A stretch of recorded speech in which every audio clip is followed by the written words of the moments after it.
So hello everyone. सो आज जो हम कंसेप्ट जो पढ़ रहे हैं वो कंसेप्ट है regarding to the social solidarity, जो कि इमाइल डरखाइन ने बेसिकली इस कंसेप्ट को दिया था। तो ये जो सोशल सोलिडारिटी वाला जो कंसेप्ट है ना, ये इमाइल डरखाइन की एक बुक है जिसका नाम है division of labour of society. उसके ऊपर ये बेसिस है, बेस्ड है बेसिकली सोशल सोलिडारिटी का ये टॉपिक।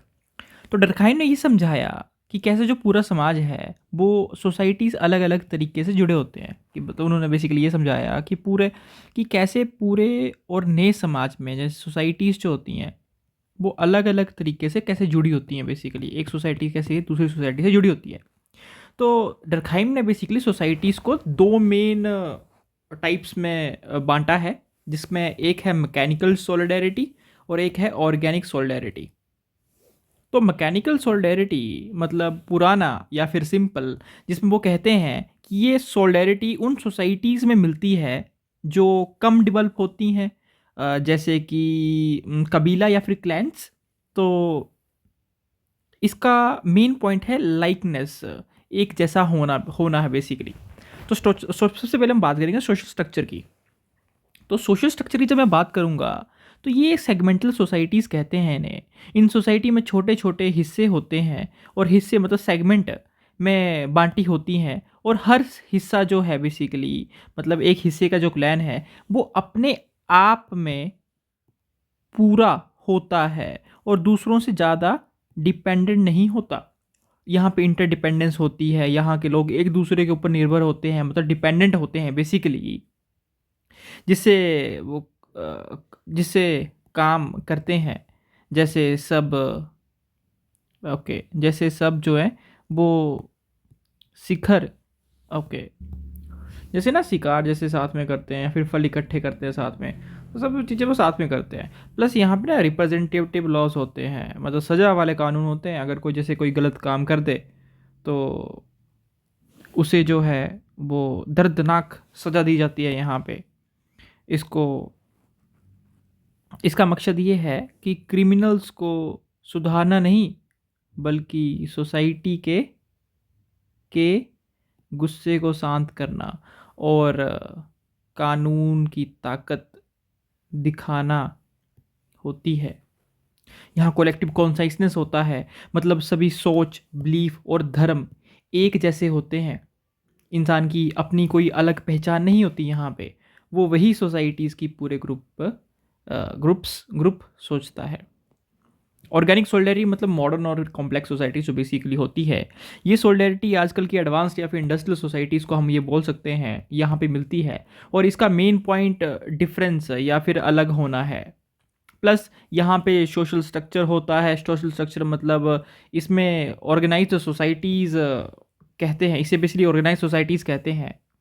यहाँ इंसान की शेयर्ड बॉडी यहाँ पे इंसान के शरीर यानी बॉडी की तरह काम करती है, जहाँ हर ऑर्गन जैसे दिल, फेफड़ा या फिर अलग काम है, पर सब जरूरी है।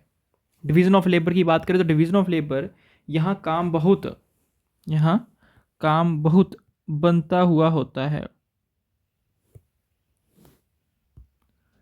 कोई डॉक्टर है, कोई फार्मर है, कोई इंजीनियर है, सबका काम अलग है बेसिकली। इसलिए सब एक दूसरे पर बहुत डिपेंडेंट होते हैं। यहाँ पे रिस्ट्रिक्टिव लॉज होते हैं, मतलब सुधारने वाले कानून होते हैं बेसिकली। तो यहाँ सज़ा का जो मकसद बदलना बदला लेना नहीं है यहाँ पे, बल्कि नुकसान की भरपाई करना, जैसे कि फाइन्स भरवाना, कॉन्ट्रैक्ट पूरा करना, ये कोऑपरेटिव लॉज होते हैं। प्लस यहाँ पे ना आइडियोलॉजिकल ऑटोनॉमी होती है, मतलब यहाँ के इंसान की जो पूरी सोच और बेसिकली इंडिविजुअल कंसाइसनेस मतलब पहचान जो होती है वो सब लोग ही ढंग से नहीं सोचते। यहाँ बेसिकली ना लोग जो होते हैं ना वो एक ढंग से नहीं सोचते हैं, और लोगों के पास अपनी आज़ादी मतलब अपनी फ्रीडम होती है यहाँ पे। तो लोग यहाँ पे एक ही ढंग से नहीं सोचते, लोगों का थिंकिंग का तरीका बहुत अलग होता है, different means of thinking, and सभी के पास ना फ्रीडम होती है यहाँ पे। प्लस मेन डिफरेंसेस की बात करें एट ग्लांस में, तो मेन बेस देखिए आप। सबसे पहले मैकेनिकल सोलिडेरिटी यहाँ रख रहा हूँ, ऑर्गेनिक यहाँ पर रख रहा हूँ। बेस क्या है यहाँ पे, लाइकनेस। पर यहाँ पे जो मेन डिफरेंस है, ओके, तो जो ऑर्गेनिक सोलिडारिटी होती है उसमें डिफरेंसेस होते हैं, मतलब अलग होना। सोशल सोसाइटी टाइप, यहाँ पे सेगमेंटल क्लैंस कबीले होते हैं, यहाँ पे ऑर्गेनाइज क्लासेस से सिटीज एंड मार्केट होती हैं, ठीक है, डन है, ओके डन है। नेक्स्ट क्या है, नेक्स्ट यहाँ पे देख लिया आप social system, society, okay, society system तो हमने देख लिया। अब देखेंगे इंटरडिपेंडेंस मतलब बहुत कम होती है यहाँ पे सबसे ज़्यादा होती है, एक दूसरे पर डिपेंडेंट है। लॉस टाइप यहाँ पे रिप्रेसिव होते हैं, सजा बड़े होते हैं, यहाँ पे रिस्ट्रिक्ट, यहाँ पे रेस्टिट्यूटिव होते हैं, मतलब भरपाई या फिर फाइन्स वगैरह जो भी लेते हैं। कोलेक्टिव कॉन्साइस्टेंस का भी मतलब देखा था हमने, ठीक है। कोलेक्टिव कॉन्साइस्टेंस मतलब बहुत स्ट्रॉन्ग पर सब पर हावी होती है। यहाँ पे कमज़ोर से सेकुलर, कमज़ोर होती है यहाँ पे, प्लस सेकुलर होती है और रैशनल होती है, ठीक है। धर्म रिलीजन कैसा होता है, तो हर चीज़ धर्म से जुड़ी होती है, यहाँ पे हर चीज़ धर्म से जुड़ी होती है, किसमें, मैकेनिकल सोलिडारिटी में। लेकिन ऑर्गेनिक सोलिडारिटी में सेकुलर होता है और इंसान ओरिएंटेड होता है, मतलब ह्यूमन ओरिएंटेड होता है। की डिफरेंसेस देख लीजिए। तो की डिफरेंस अगर मैं बात करूँ तो यहाँ पे कलेक्टिव कॉन्शियसनेस होती है और समाज के लोगों की वो कॉमन बिलीव्स और सेंटिमेंटल्स जो उनके एक ढंग से सोचने पर मजबूर करती है। क्लैंस मतलब पुराने जो है वो कबीले टाइप होते हैं। और मॉरल एंड मटेरियल डेंसिटी का मतलब है कि लोग का एक दूसरे से मिलना जुलना और इंटरेक्ट करना ऑर्गेनिक सोलिडारिटी में बहुत ज़्यादा होता है। तो ये तो हो गया इसका मेन पॉइंट। अब इसको ना क्रिटिकली एग्जामिन करते हैं हम। तो ये एनालिसिस बेसिकली हम इमाइल खाइन की मैकेनिकल और ऑर्गेनिक सोलिडारिटी का पर बेस है, जिसमें हम सोशल स्ट्रेटिफिकेशन और दूसरे बड़े सोशोलॉजी के प्रोस्पेक्टिव के क्रिटिकल एग्जामिन करेंगे बेसिकली इसमें। तो सोशल स्ट्रेटिफिकेशन का क्रिटिकल एग्जामिन हम करने जा रहे हैं यहाँ पे। तो डर्कहाइम ने स्ट्रेटिफिकेशन मतलब समाज के विभाजन को, मतलब डिवीज़न ऑफ लेबर के नज़रिए से देखा है ना। तो डर्कहाइम ने ना स्ट्रेटिफिकेशन मतलब समाज के स्ट्रेटिफिकेशन को एक डिवीज़न ऑफ लेबर के नज़रिए से देखा उन्होंने। उनका मानना था कि जैसे जैसे सोसाइटीज़ मैकेनिकल से सोलिडारिटी की तरफ बढ़ती हैं, लोग अपने टैलेंट्स, अपनी समझ की ज़रूरत के हिसाब से स्पेशलाइज्ड रोल में फिट होते जाते हैं। पॉजिटिव एस्पेक्ट्स मतलब फंक्शनलिस्ट व्यू क्या कहता है कि इसमें सोशल इंटीग्रेशन होती है, मतलब स्ट्रेटिफिकेशन यहाँ ये इंश्योर करते हैं कि सबसे क्वालिफाइड लोग ही कॉम्प्लेक्स काम जैसे कि डॉक्टर या फिर इंजीनियर करें, जिससे सोसाइटी की ऑर्गेनिक बॉडी हेल्दी रहती है। यहाँ पे इंटरडिपेंडेंस होती है, जो कि एक अच्छा पॉइंट है इसका। मतलब लेबर डिवीज़न होने की वजह से लोग एक दूसरे पे डिपेंड होते जाते हैं यहाँ पे। इससे एक ना मोरल बॉन्ड बनता है इससे, जहाँ हर एक इंसान एक बड़ी मशीन की ज़रूरी हिस्सा COZ होता है। इसमें एफिशिएंसी होती है क्योंकि स्पेशलाइजेशन की वजह से जो प्रोडक्टिविटी जो है वो बढ़ती है और टेक्नोलॉजिकल एडवांसमेंट तेज होती है बेसिकली। प्लस ये ना सोशल इक्विलिब्रियम भी होता है यहाँ पे कि जब डिवीज़न ऑफ लेबर सही चलता है ना, तो सोसाइटी जो है वो बढ़ती हुई पॉपुलेशन और आपकी कॉम्प्लेक्सिटी को हैंडल कर लेती है बिना किसी बड़े कियोस्क के। नेगेटिव एस्पेक्ट में देखो, ये एबनॉर्मल फॉर्म है बेसिकली इसकी। तो डर्कहाइम ने इसके ना कुछ डाउन साइड्स के बारे का भी पता था कि उन्होंने कुछ पैथोलॉजिकल मतलब बीमार जो स्टेट्स बताए जहाँ पे ये जो सोशल स्ट्रेटिफिकेशन के नुकसान बेसिकली नुकसानदेह बन जाती है बेसिकली ये चीज़ें।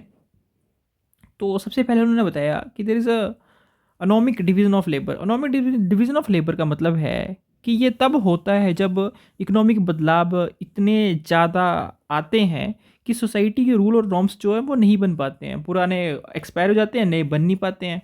एंड इससे लोगों में नॉर्मनेसनेस आती है एंड अनोमी की फीलिंग आती है बेसिकली। दूसरा उन्होंने बात की डिवीज़न ऑफ लेबर के बारे में।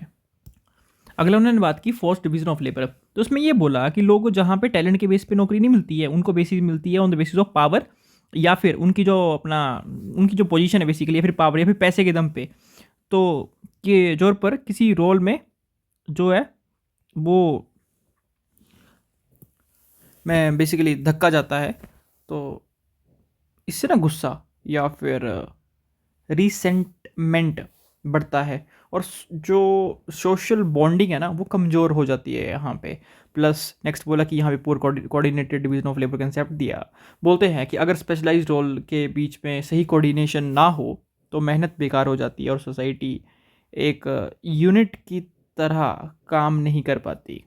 थिंकर्स और उनके क्रिटिसिज्म को देखेंगे, जिस पे हम बोलेंगे कि डरखाइम के काम को बेहतर समझने के लिए हमें दूसरे थ्योरीज़ के बेसिकली रिस्पॉन्स देखने होंगे कि बाकी थ्योरीज़ ने उसमें क्या बोला बेसिकली। तो सबसे पहले कार्ल मार्क्स आते हैं। कार्ल मार्क्स जिनको कॉन्फ्लिक्ट पर्सपेक्टिव के नाम से जानते हैं हम, कि इन्होंने कॉन्फ्लिक्ट पर्सपेक्टिव के लिए इम्पोर्टेंट है। मार्क्स क्रिटिक्स क्या है, मार्क्स है, ठीक है। तो कार्ल मार्क्स क्रिटिक्स हैं यहाँ पे। तो क्रिटिसिज्म बोलते हैं कि मार्क्स ने कहा कि डरखाइम जैसे ना ऑर्गेनिक सोलिडेरिटी का कह रहे हैं, वो असल में एलाइनेशन है, मतलब अपने काम से जुड़ाव ख़त्म होना। वो एलाइनेशन का एक सिस्टम है बेसिकली। तो की डिफरेंस ये है, जहाँ डरखाइम ने इंटरडिपेंडेंस देखा, मार्क्स ने वे एक्सप्लॉयटेशन देखा। मार्क्स के मुताबिक डिवीज़न ऑफ जो सोसाइटी है, वो डिवीज़न ऑफ लेबर जो है वो सोसाइटी को जोड़ता नहीं, बल्कि दो दुश्मन क्लासेस में बनता है, बुर्जियास और प्रोलेटारिएट। फिर मैक्स वेबर बोलते हैं, जो कि मल्टी डायमेंशनल सर्टिफिकेशन कंसेप्ट लेके आते हैं। क्रिटिसिज्म ये करते हैं कि वेबर को लगा कि डरखाइम और मार्क्स दोनों ही काफ़ी नैरो हैं। की आइडिया निकल के आता है कि वेबर ने कहा कि जो सर्टिफिकेशन है सिर्फ नौकरी या पैसे पर डिपेंड नहीं करती है, इसमें स्टेटस मतलब इज्जत और पार्टी मतलब पावर भी शामिल है। उन्हें डर था कि कहीं डिवीज़न ऑफ लेबर लोगों को ब्यूरोक्रेसी के एक आयरन केस में कैद कर देगा। रॉबर्ट मटन आते हैं, अनोमी रीडिफाइंड। वो क्रिटिसाइज करते हैं कि मटन ने डरखाइम को अनोमी कंसेप्ट को और एक्सपेंड किया। की आइडिया ये था कि उन्होंने कहा कि सेटिस्फेक्शन तब स्ट्रेन पड़ता उन्होंने कहा कि स्ट्रेटिफिकेशन में तब स्ट्रेन पैदा करती है जब सोसाइटी सबको अमेरिकन ड्रीम्स, अमीर बनना दिखाती तो है, लेकिन सबको वहाँ तक पहुँचाने के लिए बार बार